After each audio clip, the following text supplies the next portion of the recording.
வணக்கம் ஃப்ரெண்ட்ஸ், இது உங்கள் ஸ்பாட்டன் வாரியர் சென்னை. நான் உங்கள் நேமிராஜ்.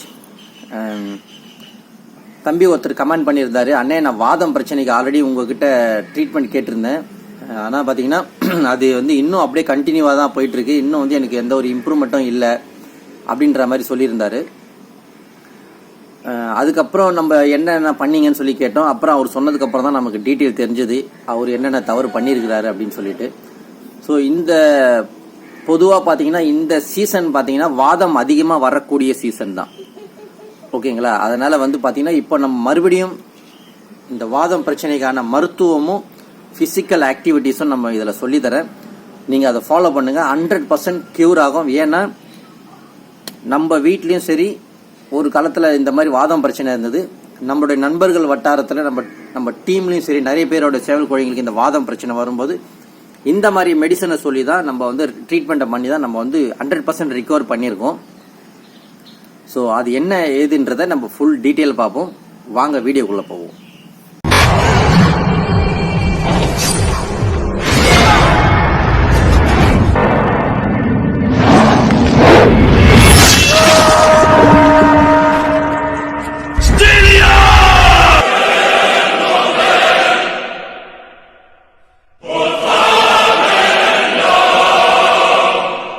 பொதுவாக பார்த்தீங்கன்னா ஒரு சிலர் ஒரு ட்ரீட்மெண்ட் கேட்குறீங்க, நம்ம அதுக்கு ஆன்சர் பண்ணுறோம், இல்லைன்னா அதுக்கு வீடியோவாகவே கன்வெர்ட் பண்ணி போடுறோம். அந்த மருத்துவமும் பண்ணுறீங்க, இன்னொருத்தர் சொல்கிற மருத்துவமும் பண்ணுறீங்க, அதுக்கப்புறம் ஒருத்தர் சொல்கிற மருத்துவமும் பண்ணுறீங்க, திரும்ப வெட்டினரி ஹாஸ்பிட்டலுக்கு கொண்டு போய் அங்கே இருக்கிற மருத்துவமும் பண்ணுறீங்க. இந்த மாதிரி எல்லா மருத்துவமும் பண்ணிங்கன்னா எப்படி உங்களுக்கு ரிக்கவரி ஆகும்? ஒரு மெடிசன் வேலை செய்கிறதுக்கே ஒரு சில நாட்கள் எடுத்துக்கும், ஒரு சில மணி நேரம் எடுத்துக்கும். அப்படின்னும் போது நீங்கள் எல்லாமே பார்த்தீங்கன்னா உடனே குயிக்காக ரிசல்ட் வரணும்னு சொல்லிட்டு நீங்கள் எல்லா மெடிசனும் ஃபாலோ பண்ணுறீங்க. அப்போ என்ன ஆகும்னா எல்லா மெடிசனுமே உள்ளே போகும்போது அதோட தன்மையை மாறி அதோட டோஸ் இன்க்ரீஸ் ஆகி அது வேற ஒரு பிரச்சனையில் கொண்டு போய் விட்டுரும். தம்பி என்ன பண்ணியிருக்கிறாருன்னா, நான் ஆல்ரெடி சொல்லியிருந்தேன் பார்த்தீங்களா, வெட்டினரி ஹாஸ்பிட்டலுக்கு கொண்டு போயிருக்காரு. நான் ஓப்பனாக சொல்கிறேனே, நீங்கள் எப்படி எடுத்துக்கிட்டாலும் எனக்கு பிரச்சனை கிடையாது. டாக்டர் பண்ணுற மருத்துவம் வேற, சோக்காளி பண்ணுற மருத்துவம் வேற. அது உங்களுக்கு அது ரெண்டுத்துக்கும் உள்ள டிஃப்ரெண்ட் தெரியாது. நீங்கள் டாக்டரை விட பெரிய ஆளா, டாக்டரை விட பெருசாக படிச்சுட்டு வந்துட்டீங்களா? அப்படி கிடையாது. நம்ம குஞ்சிலிருந்து வளர்க்குறோம், ஒரு வம்சாவளியே 3-4 தலைமுறையாக கொண்டு வரும். இதோட தன்மை என்ன, இதோட உடல்வாகு என்ன, இதோட எவ்வளோ டோஸ் இது உடம்பை எடுத்துக்கும், இது எப்பேற்பட்ட உடல் வெப்பமான சேவலா, இல்லை சின்ன விஷயம் ஒரு சின்ன பொருள் கொடுத்தாலே உடனே குளிர்ச்சியாகி சளி பிடிக்குதா அப்படின்ற எல்லா நுணுக்கமும் நமக்கு தான் தெரியும். ஓகேங்களா? நீங்கள் அதிகபட்சம் வெட்டினரி ஹாஸ்பிட்டலுக்கு ஒரு கோழியை எடுத்துகிட்டு போகிறீங்க அப்படின்னா 10 பொருளில் அது ஒரு பொருளாக, அது ஒரு பேஷண்ட்டாக தான் அவங்களுக்கு தெரியும். அங்கே ஆடு வரும், நாய் வரும், முயல் வரும், பூனை வரும், எல்லாமே வரும். அதில் இந்த கோழியும் ஒன்று. அப்படி தான் அவங்க பார்த்து மருத்துவம், அதுக்கான மருத்துவத்தை சொல்லுவாங்க, பண்ணுவாங்க. அதிகபட்சம் என்ன மருத்துவம் பண்ணுவாங்க? பி காம்ப்ளெக்ஸ் அடிப்பாங்க, இல்லைன்னா நிரோபியன் அடிப்பாங்க காலில். நமக்கு அது அப்படி கிடையாது. நமக்கு 10ஓட 11 கிடையாது. நமக்கு இதுதான் முதல், இதுதான் கடைசி, இதுதான் ஒன்று தான் அப்படின்ற மாதிரி இருக்கும்போது நமக்கு அதுக்கு அதிகமான இம்பார்ட்டன்ட் கொடுப்போம், அதிகமான மருத்துவத்தை கேர் எடுத்துப்போம். ஓகேங்களா? பொதுவாக இந்த மாதிரி வாதம் வந்துருச்சுனாலே காலில் ஊசியே போடக்கூடாது. ஆனால் அவங்க காலில் தான் ஊசி போடுவாங்க. அதை நம்ம இவங்க சரி கிடையாது அப்படின்னு நம்ம சொல்லலை. பொதுவாக நம்ம இது வரைக்கும் மெயின்டைன் பண்ணி மருத்துவம் பண்ணி சக்ஸஸ்ஃபுல்லாக கொண்டு வந்த ஒரு இதில் சொல்கிறேன். ஏன்னா ஒரு கட்டத்தில் நான் ஆரம்பத்தில் வளர்க்கும் போது அப்பப்போ கால் இழுத்துக்கும், ஏதோ ஒரு சோர்வாயிடும், டல்லாக இருக்கும், நேராக தூக்கிட்டு அங்கே தான் ஓடுவேன்.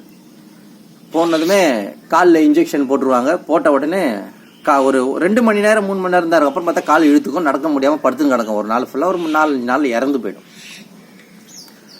அப்படி எந்நேரமும் ஹாஸ்பிட்டலுக்கு கோழிங்களை தூக்கிட்டு ஓடி இந்த காலம்லாம் இருந்தது எனக்கு. இப்போ பார்த்தீங்கன்னா இப்போ நாய்களுக்கு எனக்கு மருத்துவம் தெரியாது. நம்ம வீட்டில் நிறைய வேட்டை நாய்ங்க இருக்குது, மருத்துவம் தெரியாது. சின்ன விஷயம், ஏன்னா இதுங்களை அவுத்து விட்டா நைட்டு நம்ம வீட்டு பக்கத்தில் ஃபாரஸ்ட் இருக்குது, போய் எதையாவது பிடிச்சிட்டு வந்துடுங்க. அந்த வேட்டைக்கு ஓடும்போது கால் கையெல்லாம் அடித்து உடச்சி கீழே விழுந்து கால் உடஞ்சி வரும், உடம்புல சிராய் போட வரும். அப்பப்போ தூக்கிட்டு ஓடிடுவேன் ஆஸ்பத்திரிக்கு. அப்போ அந்த டாக்டரு, தம்பிக்கிட்ட கேளுங்க, அவர் நிறைய கோழி வச்சிருக்காரு, அவர் மெடிசன் சொல்லுவார், இதுக்கு ரெக்கவரி ஆகிடும் அப்படின்ற மாதிரி சொல்கிற அளவுக்கு நம்மளுடைய ஸ்கில்லை இம்ப்ரூவ் பண்ணியிருக்கிறோம். ஓகேங்களா? அனுபவத்தில் தான் நம்ம சொல்கிறோம். நிறைய வீடியோ நீங்கள் பார்த்துருப்பீங்க, மருத்துவம் குழுவாக இருக்கட்டும், எதுவாக இருக்கட்டும், மருத்துவ வீடியோ நிறைய பார்த்துருப்பீங்க. இதில் வந்து உங்களுக்கு எப்படி சொல்கிறது, எக்ஸ்பீரியன்ஸில் சொல்கிற ஆட்களும் இருக்காங்க, அனுபவசாலிகளும் இருக்காங்க, கேள்வி ஞானத்தில் சொல்கிறவங்களும் இருக்காங்க. ஓகேங்களா? நீங்கள் அது ரெண்டுத்தையும் பார்த்து புரிஞ்சு எந்த மெடிசன் பண்ணால் சரிப்பட்டு வரும், யாரோடது கரெக்டாக இருக்கும் அப்படின்னு நீங்களே அனலைஸ் பண்ணி ஒருத்தரை சர்ச் பண்ணி அவரை ஃபாலோ பண்ணுங்கள். நான் என்ன தான் ஃபாலோ பண்ணணும்னு நான் சொல்லலை. உங்களுக்கு யார் தோணுதோ அவரை ஃபாலோ பண்ணுங்கள். நல்லபடியாக மருத்துவமும் பண்ணுங்கள். நம்ம வந்து மற்றவங்க எல்லாருமே சொல்கிற மாதிரி எல்லா வியாதிக்குமே 2 பாட்டில் போட்டு இதில் கொஞ்சம் எடுத்து போட்டு அடிச்சு விட்ருங்க சரியாக போய்டுன்னு சொல்லிட்டு ஒரே மெடிசனாக எல்லா வியாதிக்குமே நம்ம சொல்கிறது கிடையாது. நீங்கள் அதை பார்த்துருப்பீங்க. அதனால் நம்ம மருத்துவம் பார்த்தீங்கன்னா அனுபவம், நம்ம யூஸ் பண்ணதை மட்டும்தான் நம்ம அடுத்தவங்களுக்கு சொல்கிறோம். அதனால் எப்படி சொல்கிறது, உங்களுக்கு இந்த வாதம் பிரச்சனைக்கு என்னென்ன மருத்துவன்றதை நான் மறுபடியும் உங்களுக்கு சொல்கிறேன். இதை வந்து அப்படியே 1 by 1 கரெக்டாக கண்டினியூ பண்ணிட்டு வாங்க. உங்களுக்கு 100% சக்ஸஸ்ஃபுல்லாக இருக்கும். இதில் பார்த்தீங்கன்னா 2 டைப் இருக்குது. ஒன்று தொற்று, இந்த கிருமி தொற்றால் வரக்கூடிய வாதம், கால் இழுத்துக்கும், தாங்கி நடக்கும், ஒரே இடத்துல உக்காஞ்சிரும். இந்த மாதிரி வாதம், அது சொல்கிறது கிருமினால தொற்றுனால வர வாதம்ல ஃபீவரும் இருக்கும். ஸோ என்னன்னு பார்த்தீங்கன்னா இறை எடுக்காது. ஓகேங்களா?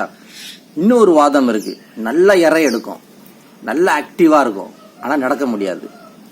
இது பார்த்தீங்கன்னா இந்த சீசனில், இந்த குளிர்காலத்தில், இந்த மழைகம் சேர்ந்து வரும்போது உங்களுக்கு அந்த ஒரு சீசனில் வரக்கூடிய வாதம் பார்த்தீங்கன்னா உடலுடைய குளிர்ச்சி அதிகமாகி, அப்புறம் பார்த்தீங்கன்னா இந்த ஈரத்தன்மையான இடத்துல அதிகமாக சேவல் கோழிங்க நிற்கும் அப்படின்னும் போது அந்த இடத்துல குளிர்பதம் அதிகமாகி இந்த கால் இழுத்துக்கும், நரம்பு இழுத்துக்கும் காலில்.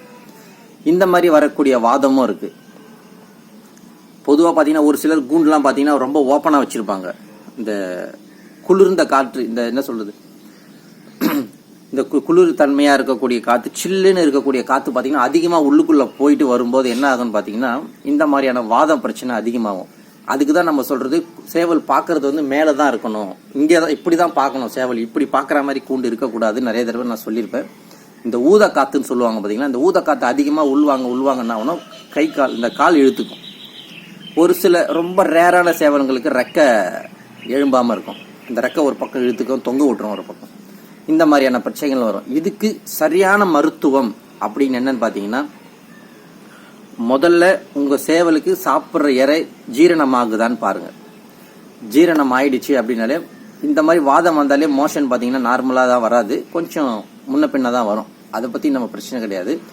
ஏன்னா உடல் ஹீட்னாலேயோ, உடல் ஓவர் குளிர்ச்சினாலேயோ, ஓவர் குளிர்ச்சியானாலும் பாடி ஹீட் ஆகும். ஸோ இதனால வரக்கூடிய மோஷன் தான். முதல்ல நீங்கள் இந்த வாதத்துக்கு என்ன பண்ணணும் அப்படின்னு பார்த்தீங்கன்னா, டெர்பிவேட் அப்படின்னு சொல்லிட்டு ஒரு மெடிசன் இருக்குது.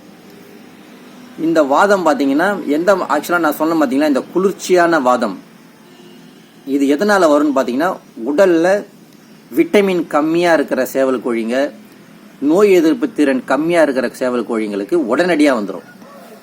ஸோ அப்போ நீங்கள் எடுத்துகிட்டு போய் நீங்கள் ஹாஸ்பிட்டலுக்கு எடுத்துகிட்டு போனாலும் அவங்க முதல்ல பண்ணுறது என்னென்னா பி காம்ப்ளெக்ஸ் அப்படின்ற ஒரு மல்டி விட்டமினை தான் போடுவாங்க.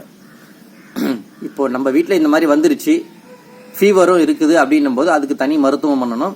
ஃபீவர் இல்லை, வெறும் வாதம் மட்டும்தான் இருக்குது, ஆனால் சேவல் கோழி சரியான ஆக்டிவாக இருக்குது, நல்ல இறை செமிக்குது அப்படின்னும் போது அதுக்கு ஒரு மருத்துவம் பண்ணணும். ஃபர்ஸ்ட் நம்ம இந்த ஆக்டிவாக இருக்கிற கோழிக்கு பார்ப்போம். கோழியோ சேவலோ ஏதோ ஒன்று கால் இழுத்துக்கிச்சு, பட் ஆனால் ஆக்டிவாக இருக்குது, நல்ல இறை செமிக்குது அப்படின்னும் போது நைட்டு ஒரு 10 கொண்டைக்கடலை ஊற வச்சிருங்க. கருப்பு கொண்டைக்கடலை ஊற வச்சுட்டு மறுநாள் ஒரு நைட்டு ஃபுல்லாக அது ஊறணும். இன்னைக்கு நைட்டு நீங்கள் 8 மணிக்கு ஒரு தண்ணி போட்டு ஒரு 10 பீஸ் போட்டு தண்ணி ஊற்றி வைக்கிறீங்கன்னா, மறுநாள் காலையில் 8 மணிக்கு தான் அதை எடுத்து அந்த தோலெல்லாம் பிரிச்சுட்டு இறையாக கொடுத்துருங்க. காலையில் கொடுத்ததுக்கப்புறம், ஏன்னா நரம்பு வீரியமாக்கக்கூடிய தன்மை அந்த கருப்பு கொண்டைக்கடலையில் இருக்குது. அதுக்கப்புறம் என்ன பண்ணுங்கன்னா, ஒரே ஒரு நிரோபியன் டேப்லெட், நல்லா தெரிஞ்சுங்க, நிரோபியன் டேப்லெட், இன்ஜெக்ஷன் அடிக்க வேண்டாம், டேப்லெட் கம்மி தான் அது, ஒரு டேப்லெட் போட்டு விட்டுருங்க. அதாவது இறை கொடுத்ததுக்கு அப்புறம் ஒரு 1/2 அன் ஹவருக்கு அப்புறம் போட்டு விடுங்க. போட்டு விட்டுட்டு ஈவினிங் போல் என்ன பண்ணுங்கன்னா, டெர்பிவேட் சொல்லிட்டு ஒரு இன்ஜெக்ஷன் இருக்குது. இது மெடிசன் பார்த்தீங்கன்னா ஆயில் பேஸ், ரொம்ப திக்காக இருக்கும், அப்படியே எண்ணெய் மாதிரி இருக்கும். உங்களால் சிரஞ்சில் ஊசியோடு எடுக்க முடியாது, ஊசியை ரிமூவ் பண்ணிட்டு தான் நீங்கள் சிரஞ்சில் எடுக்க முடியும். அந்த அளவுக்கு ஒரு டென்சிட்டி, அது திக்கான ஒரு குழகுழப்பான ஒரு மெடிசன் அது. இந்த மெடிசனை 1 ml எடுத்துக்கோங்க. சின்ன வெடியாக இருந்தால் 1/2 ml எடுங்க. 6 மாதத்துக்கு 6 மாதத்துக்கு மேலே இருந்துச்சுன்னா 1 ml எடுங்க. 1 ml எடுத்துட்டு செஸ்ட்டில் அடிச்சு விடுங்க. காலில் அடிக்கக்கூடாது, செஸ்ட்டில் அடிக்கணும். அடிச்சு விட்டுருங்க. அடிச்சு விட்டுட்டு என்ன பண்ணுங்க, அதே மாதிரி ஒரு 3 நாளைக்கு கண்டினியூ பண்ணிக்கிட்டே வாங்க. 4வது நாள் என்ன பண்ணுங்கன்னா, இந்த நிரோபின் டேப்லெட்டை ஸ்டாப் பண்ணிவிடுங்க. ஸ்டாப் பண்ணிவிட்டு அதுலேயே உங்களுக்கு இம்ப்ரூவ்மெண்ட் தெரிஞ்சிடும். ஆனால் இந்த டெர்பிவேட்டை ஸ்டாப் பண்ணாதீங்க, அது கண்டினியூ பண்ணுங்கள். அதே மாதிரி டெர்பிவேட் நீங்கள் அடித்ததுக்கப்புறம் நல்லா தேய்ச்சி விடணும் அந்த இடத்த. இல்லைன்னா அந்த மருந்து நீங்கள் அடித்த உடனே அது அங்கேயே தங்கிடும், அப்படியே கட்டிடும். ஏன்னா அது ஆயில் பேஸ், நல்லா சூடு பறக்க தேய்க்கணும். ஒரு நாள் ரைட் செஸ்ட்டில் அடிச்சிங்கன்னா இன்னொரு நாள் லெஃப்ட் செஸ்ட்டில் அடிக்கணும். இந்த மாதிரி மாற்றி மாற்றி அடிக்கணும். ஈவினிங் டைமில் தான் அடிக்கணும், பகல் அடிக்காதீங்க. பகலில் காலையில் மாத்திரை மட்டும் போடுங்க, நிரோபியன் மாத்திரை. ஈவினிங்கில் வந்து டெர்பிவேட் சொல்லக்கூடிய அந்த மல்டி விட்டமினான இன்ஜெக்ஷன் அடிங்க. ஒரு வாரம். ஆக்சுவலாக பார்த்தீங்கன்னா இந்த வாதம் உடனடியாக வந்துடும், பட் போகிறதுக்கு லேட் ஆகும். நான் 10 நாளுக்கு மேலே நான் ட்ரீட்மெண்ட் பண்ணிக்கிறேன்னா எந்த ஒரு இம்ப்ரூவ்மெண்ட்டும் இல்லைன்னா சொல்லக்கூடாது. நீங்கள் கண்டினியூ பண்ணிட்டு வரணும். ஒரு 5 நாள் பண்ணுங்க, உங்களுக்கு இம்ப்ரூவ்மெண்ட் தெரியும். உக்காஞ்சிட்டு இருக்கிற கோழி கொஞ்சம் தாங்கி நடக்க ஆரம்பிக்கும். அப்போ நீங்கள் என்ன பண்ணணும்னா, எப்போவுமே ஒன்று மைண்டில் வச்சுக்கோங்க, மெடிசன் மட்டும் சிறந்த தீர்வு கிடையாது எந்த ஒரு நோய்க்குமே. நீங்கள் ஹாஸ்பிட்டலில் போய் நீங்கள் படுத்தா கூட உங்களுக்கு வந்து ஃபிசிக்கலாக ஒரு சில விஷயம் செய்ய சொல்லுவாங்க. அந்த மாதிரி தான் இதுவும். ஒரு 5 நாளில் ஏந்து தத்தி நடக்குது அப்படின்னும் போது நீங்கள் என்ன பண்ணணும்னா, இந்த குழந்தைங்களாம் நடக்கிறதுக்கு ஒரு தொட்டில் ஒன்று இருக்கும், நடவண்டின்னு சொல்லுவாங்க. அதில் சேவலை உட்கார வச்சு உங்கள் தோதுக்கு எப்படி சேவல் 2 கால் வெளியே தொங்க விட்டு தரையில் படுதோ அந்த அளவுக்கு நிற்க வச்சுட்டு கொஞ்சம் லைட்டாக தள்ளினே போங்க. அந்த காலுக்கு வேலை கொடுக்கணும், அந்த வாதம் அந்த காலுக்கு நீங்கள் வேலை கொடுக்கணும். அந்த மாதிரி டெய்லியே வந்து ஒரு நாளைக்கு ஒரு 3 ஹவருக்கு ஒரு வாட்டி சும்மா ஒரு 2 ரவுண்ட் அப்படி சுற்றி வரும்போது என்ன ஆகும்னா, அந்த கால் வச்சு நடக்கும்போது அந்த நரம்புகள் வேலை செய்யும், ரத்த ஓட்டம் அதிகமாகும், நரம்புகள் பலமாகிறதுக்கு வாய்ப்பு அதிகமாக இருக்குது. அப்படி என்கிட்ட அது இல்லை, என்னால் அதுக்கெல்லாம் பண்ணுறதுக்கு முடியாது அப்படின்னா, நல்ல உச்சி வெயிலில் மதியம் டைமில் யாரெல்லாம் செமிச்சதுக்கப்புறம் சும்மா ஒரு 5 நிமிஷம் நீச்சல் போடுங்க. அதாவது அந்த வாதம் வந்து செயலிழந்த கால் வேலை செய்யணும்.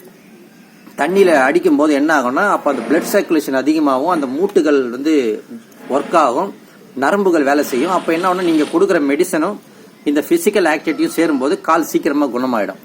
ஸோ இந்த மாதிரி கண்டிஷனுக்கு வந்துருச்சு அப்படின்னும் போது நீங்கள் என்ன பண்ணுங்க, நிரோபியன் டேப்லெட்டை ஸ்டாப் பண்ணிவிடுங்க.